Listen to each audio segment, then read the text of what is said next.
ಮುದ್ದು ಮಕ್ಕಳೇ, ನಿಮಗೆ ಮಧ್ಯಾಹ್ನದ ವಂದನೆಗಳು. ಜಗತ್ತಿನಲ್ಲಿ ಪ್ರಮುಖ ಧರ್ಮಗಳು ಯಾವುವು? ಜಗತ್ತಿನಲ್ಲಿ ಪ್ರಮುಖ ಧರ್ಮಗಳು ಯಾವುವು? ತ್ರಿವೇಣಿ, ನಿನ್ನೆ ಹೇಳಿದ್ದೆ ನಾನು. ಜಗತ್ತಿನಲ್ಲಿ ಪ್ರಮುಖ ಧರ್ಮಗಳು ಯಾವುವು ಎಂದರೆ ಹಿಂದೂ ಧರ್ಮ, ಕ್ರೈಸ್ತ ಧರ್ಮ, ಇಸ್ಲಾಂ ಧರ್ಮ, ಬೌದ್ಧ ಧರ್ಮ, ಜೈನ ಧರ್ಮ, ಯಹೂದಿ ಧರ್ಮ, ಪಾರ್ಸ್ ಧರ್ಮ, ಸಿಖ್ ಧರ್ಮ. Very good. ಜಗತ್ತಿನಲ್ಲಿ ಈ 8 ಪ್ರಮುಖ ಧರ್ಮಗಳಿದ್ದಾವೆ. ಅತಿ ಹೆಚ್ಚು ಜನಸಂಖ್ಯೆಯನ್ನು ಹೊಂದಿದ ಅಥವಾ ದೊಡ್ಡ ಧರ್ಮ ಯಾವುದು? ಪ್ರಿಯಾ? Very good. ಯಾವುದು ದೊಡ್ಡ ಧರ್ಮ? ಯಾವುದು? ಕ್ರೈಸ್ತ ಧರ್ಮ. ಎರಡನೇ ಅತಿ ದೊಡ್ಡ ಧರ್ಮ ಯಾವುದು? ನವೀನ್? ಇಸ್ಲಾಂ ಧರ್ಮ. ಇಂದು ನಾವು ಇಸ್ಲಾಂ ಧರ್ಮದ ಬಗ್ಗೆ ಅಧ್ಯಯನ ಮಾಡೋಣ. ನೋಡಿ, ಇಲ್ಲಿ ಪ್ರಪಂಚ, ಇಲ್ಲಿ ನಮ್ಮ ಭಾರತ ದೇಶ ಎಲ್ಲಿದೆ? ಇಲ್ಲಿದೆ ತಾನೇ? ಇದು ಅರೇಬಿಯಾ, ಹೌದಾ? ಅರಬ್ ದೇಶದ ಇಲ್ಲಿ ಇಸ್ಲಾಂ ಧರ್ಮದ ಬಗ್ಗೆ ಕೊಡು ನವೀನ್, ಕೊಡು. ಇಲ್ಲಿ ನಾವು ಇಸ್ಲಾಂ ಧರ್ಮದ ಬಗ್ಗೆ, ಅಂದ್ರೆ ಜಗತ್ತಿನ ಅತಿ ಪ್ರಮುಖ ಎರಡನೇ ಅತಿ ದೊಡ್ಡ ಧರ್ಮ ಇಸ್ಲಾಂ ಧರ್ಮದ ಬಗ್ಗೆ ಅಧ್ಯಯನ ಮಾಡೋಣ. ನೋಡಿ, ಇಲ್ಲಿ ವಿಶೇಷವಾಗಿ ಮೊಹಮ್ಮದ್ ಪೈಗಂಬರರು ಇಸ್ಲಾಂ ಧರ್ಮವನ್ನು ಸ್ಥಾಪಿಸಿದಾರ, ಹೌದಾ? ಮೊಹಮ್ಮದ್ ಪೈಗಂಬರರು ಸ್ಥಾಪಿಸಿದಂತ ಇಸ್ಲಾಂ ಧರ್ಮ ಮುಂದೆ ನೋಡಿ, ಅವರು ಅರಬ್ ದೇಶದ ಮೆಕ್ಕ ನಗರದಲ್ಲಿ ಜನಿಸಿದರು. ಎಲ್ಲಿ? ಅರಬ್ ದೇಶದ ಮೆಕ್ಕ ನಗರದಲ್ಲಿ ಜನಿಸಿದಂತಹ ಮೊಹಮ್ಮದ್ ಪೈಗಂಬರ ತಂದೆ ಅಬ್ದುಲ್ಲಾ, ತಾಯಿ ಅಮೀನಾ. ಅವರು ಹುಟ್ಟುವ ಪೂರ್ವದಲ್ಲಿ, ಅಂದರೆ ಮೊಹಮ್ಮದ್ ಪೈಗಂಬರರು ಹುಟ್ಟುವ ಪೂರ್ವದಲ್ಲಿ ಯಾರನ್ನು ಕಳೆದುಕೊಂಡರು? ತಂದೆಯನ್ನು ಕಳೆದುಕೊಂಡರು. ತಂದೆಯನ್ನು ಕಳೆದುಕೊಂಡ ಮೊಹಮ್ಮದ್ ಪೈಗಂಬರರು ಚಿಕ್ಕವರಿರುವಾಗ ಅವರಿಗೆ ಚಿಕ್ಕಪ್ಪನಿಗೆ ವ್ಯಾಪಾರದಲ್ಲಿ ಸಹಾಯ ಮಾಡ್ತಾ ಇದ್ರು. ಯಾರಿಗೆ? ಚಿಕ್ಕಪ್ಪನಿಗೆ ವ್ಯಾಪಾರದಲ್ಲಿ ಸಹಾಯ ಮಾಡ್ತಿರ್ತಕ್ಕಂಥ ಮೊಹಮ್ಮದ್ ಪೈಗಂಬರರು ಮುಂದೆ ಖದೀಜಾ ಎಂಬ ವಿಧವೆ ಆಕಿ, ಖದೀಜಾ ಎಂಬ ಶ್ರೀಮಂತ ಮಹಿಳೆ ಆಕಿ, ಹೌದಾ? ಖದೀಜಾ ಯಾರನ್ನು? ಮೊಹಮ್ಮದ್ ಪೈಗಂಬರನ್ನು ತನ್ನ ವ್ಯಾಪಾರದ ಪ್ರತಿನಿಧಿಯನ್ನಾಗಿ ನೇಮಿಸಿಕೊಂಡ್ಳು, ಹೌದಾ? ಖದೀಜಾ ವ್ಯಾಪಾರಸ್ಥಕ್ಕೆ, ವ್ಯಾಪಾರ ಮಾಡ್ತಿದ್ದು, ದೊಡ್ಡ ವ್ಯಾಪಾರಸ್ಥಕ್ಕೆ, ಶ್ರೀಮಂತಕ್ಕೆ, ವಿಧವೆ ಅಂತ ನಾವು ಯಾರಿಗೆ ಅಂತೀವಿ? ಗಂಡ ಸತ್ತವರಿಗೆ ನಾವೇನಂತೀವಿ? ಆ ಹೆಣ್ಣು ಮಗಳಿಗೆ ನಾವೇನಂತೀವಿ? ವಿಧವೆ ಅಂತೀವಿ. ನೋಡಿ, ಮೊಹಮ್ಮದ್ ಪೈಗಂಬರರ ಎಲ್ಲ ಅವರು ಇಷ್ಟು ಪ್ರಾಮಾಣಿಕತೆಯಿಂದ ವ್ಯಾಪಾರ ಮಾಡ್ತಿದ್ರಲ್ಲ ಖದೀಜಾ ಅಂದು, ಅವರ ಮೊಹಮ್ಮದ್ ಪೈಗಂಬರರ ಸರಳತೆ ಮತ್ತು ಪ್ರಾಮಾಣಿಕತೆಯನ್ನು ಮೆಚ್ಚಿ, ಮೊಹಮ್ಮದ್ ಪೈಗಂಬರರ ಸರಳತೆ ಮತ್ತು ಪ್ರಾಮಾಣಿಕತೆಯನ್ನು ಮೆಚ್ಚಿ ಖದೀಜಾ ಮೊಹಮ್ಮದ್ ಪೈಗಂಬರನ್ನು ಮದುವೆಯಾದರು. ಯಾರ ಸರಳತೆ ಮತ್ತು ಪ್ರಾಮಾಣಿಕತೆ? ಮೊಹಮ್ಮದ್ ಪೈಗಂಬರರ ಸರಳತೆ ಮತ್ತು ಪ್ರಾಮಾಣಿಕತೆಯನ್ನು ಮೆಚ್ಚಿ ಖದೀಜಾ ಮೊಹಮ್ಮದ್ ಪೈಗಂಬರನ್ನು ಮದುವೆಯಾದರು. ನೋಡಿ, ಮುಂದೆ 40ನೇ ವಯಸ್ಸಿನಲ್ಲಿ ಅವರು ಮನೆ ಬಿಟ್ಟು ಹೋದ್ರು.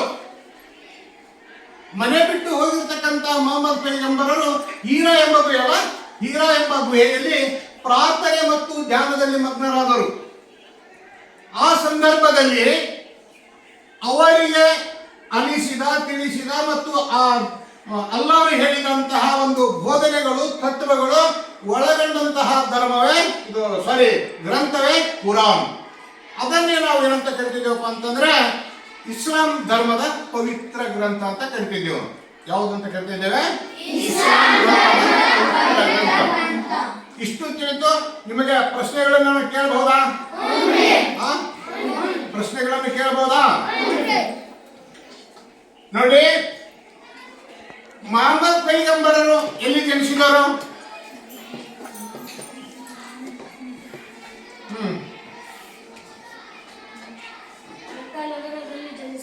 ಅರಬ್ ದೇಶದ ಮೆಕ್ಕ ನಗರದಲ್ಲಿ ಜನಿಸಿದರು. ವೆರಿ ಗುಡ್, ಕೊಡು. ನೋಡಿ ಇಲ್ಲಿ ಮೊಹಮ್ಮದ್ ಪೈಗಂಬರರ ತಂದೆಯ ಹೆಸರೇನು? ಪರಶುರಾಮ್.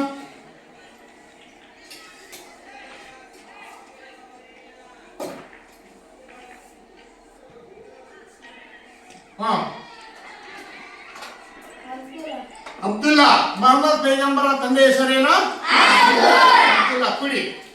ನೋಡಿ, ಮೊಹಮ್ಮದ್ ಪೈಗಂಬರರು ಹುಟ್ಟುವ ಪೂರ್ವದಲ್ಲಿಯೇ ಯಾರನ್ನು ಕಳೆದುಕೊಂಡರು?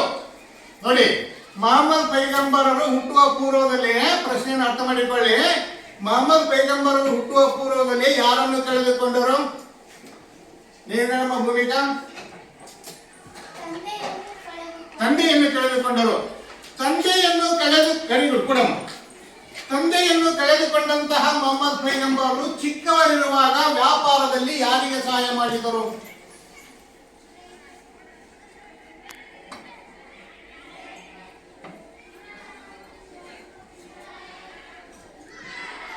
ಪಂಚ ಯಾರಿಗೆ?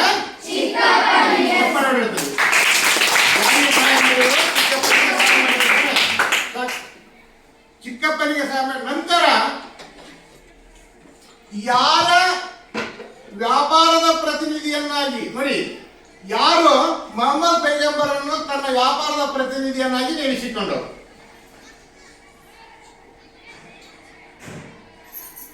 ಹೇಳಪ್ಪ. ಖದೀಜಾ.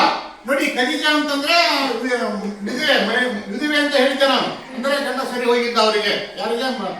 ಖದೀಜಾಗೆ. ನೋಡಿ, ಯಾರ ಸರಳತೆ ಮತ್ತು ಪ್ರಾಮಾಣಿಕತೆಯನ್ನು ಮೆಚ್ಚಿ, ಅರ್ಥ ಮಾಡಿಕೊಳ್ಳಿ ಪ್ರಶ್ನೆ, ಯಾರ ಸರಳತೆ ಮತ್ತು ಪ್ರಾಮಾಣಿಕತೆಯನ್ನು ಮೆಚ್ಚಿ ಯಾರು ಯಾರನ್ನು ಮದುವೆಯಾದರು? ಓಕೆ,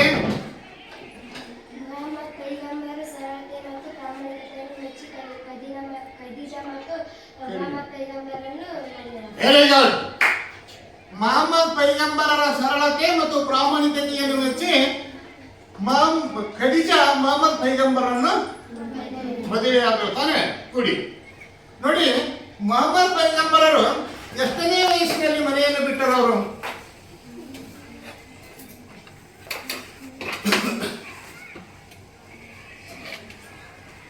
ಹೇಳ ಮನೇನು ಕುಡಿ. ವೆರಿ ಗುಡ್, ಚಪ್ಪಾಳೆ ಹೊಡಿ. ತಮ್ಮ 40ನೇ ವಯಸ್ಸಿನಲ್ಲಿ ಮನೆಯನ್ನು ಬಿಟ್ಟು ಎಲ್ಲಿಗೆ ಹೋದರು ಅವರು?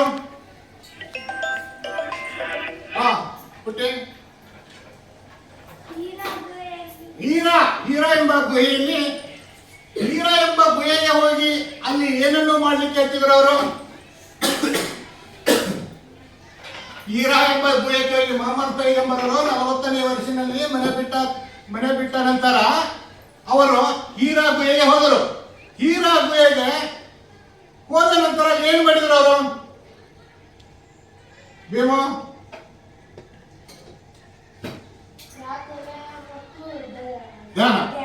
ಪ್ರಾರ್ಥನೆ ಮತ್ತು ಧ್ಯಾನವನ್ನು ಮಾಡುವ ಸಂದರ್ಭದಲ್ಲಿ, ಆ ಒಂದು ಸಂದರ್ಭದಲ್ಲಿ ನೋಡಿ, ಬಂದಂತಹ ಅವರಿಗೆ ದೇವರಿಂದ ಬಂದಂತಹ ಸಂದೇಶಗಳನ್ನು ಒಳಗೊಂಡಂತಹ ಗ್ರಂಥವೇ ಕುರಾನ್.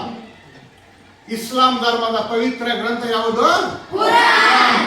ಹೀರಾ ಗುಹೆಯಲ್ಲಿ ಧ್ಯಾನ ಮತ್ತು ಪ್ರಾರ್ಥನೆ ಮಾಡುವ ಒಂದು ಸಂದರ್ಭದಲ್ಲಿ, ಹೌದಾ, ದೇವರಿಂದ ಬಂದಂತಹ ಒಂದು ಸಂದೇಶಗಳನ್ನು ಒಳಗೊಂಡಂತಹ ಗ್ರಂಥವೇ ಕುರಾನ್. ಅದಕ್ಕೆ ಇಸ್ಲಾಂ ಧರ್ಮದ ಪವಿತ್ರ ಗ್ರಂಥ ಅಂತೀವಿ. ಹೌದಾ? ಇಸ್ಲಾಂ ಧರ್ಮದ ಪವಿತ್ರ ಗ್ರಂಥ ಯಾವುದು ಗೊತ್ತಾ?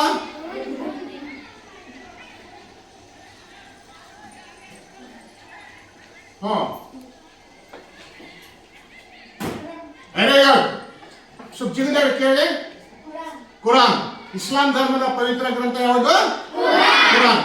ನೋಡಿ, ಇಲ್ಲಿ ಆ ಮೊಹಮ್ಮದ್ ಪೈಗಂಬರರು ಅವರ ಬೋಧನೆಗಳು ಇಷ್ಟು ಚೆನ್ನಾಗಿದ್ವಲ್ಲ, ಅದನ್ನು ನಾಳೆ ಅಧ್ಯಯನ ಮಾಡೋಣ. ಇದಿಷ್ಟು ನಿಮಗೆ ಪರ್ಫೆಕ್ಟ್ ಆಯ್ತಲ್ಲ?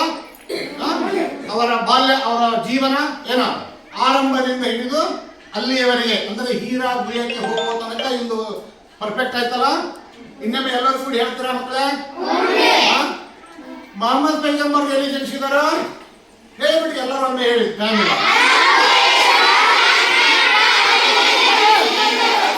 ಹೌದಾ? ಆ ಮೊಹಮ್ಮದ್ ಪೈಗಂಬರ ತಂದೆ ಹೆಸರೇನು? ತಾಯಿ? ಅವರು ಚಿಕ್ಕವರಿರುವಾಗ ಯಾರಿಗೆ ಸಹಾಯ ಮಾಡ್ತಿದ್ರು ವ್ಯಾಪಾರದಲ್ಲಿ? ಮುಂದೆ ಆ ಮೊಹಮ್ಮದ್ ಪೈಗಂಬರನ್ನು ತಮ್ಮ ವ್ಯಾಪಾರದ ಪ್ರತಿನಿಧಿಯಾಗಿ ಯಾರು ನೇಮಿಸಿಕೊಂಡ್ರು? ಖದೀಜಾ ಯಾರು? ಶ್ರೀಮಂತ ವಿಧವೆ. ಹೌದಾ? ಅರ್ಥ ಆಗಿದೆ ಈ ಪಾಠ ನಿಮಗೆ? ಅವರ ಒಂದು ಬೋಧನೆಗಳ ಬಗ್ಗೆ ಅಧ್ಯಯನ ಮಾಡೋಣ. ಏನು ಅವರ ಬೋಧನೆಗಳು, ಯಾವ ತತ್ವಗಳನ್ನು ಹೇಳಿದ್ರು, ಯಾವ ಬೋಧನೆಗಳನ್ನು ಹೇಳಿದ್ರು ಅನ್ನತಕ್ಕಂಥ ವಿಷಯವನ್ನು ನಾಳೆ ಒಂದು ಪಾಠದಲ್ಲಿ ಹೇಳೋಣ. ಕೂಡಿ